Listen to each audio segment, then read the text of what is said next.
ឆ្មានេះមើលចម្លែកណាស់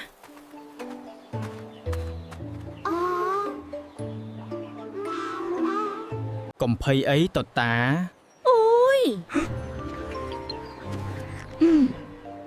ឆ្មានិយាយបានមានកំណប់លក់ក្នុងព្រៃពិតមែនពិតណាស់ទីនេះគួរឲ្យខ្លាចបន្តិចតែយើងមិនឯកាទេអេចែកខ្ញុំ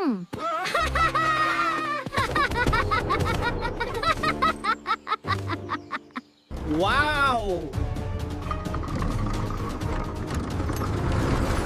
មាសពេញទាំងអស់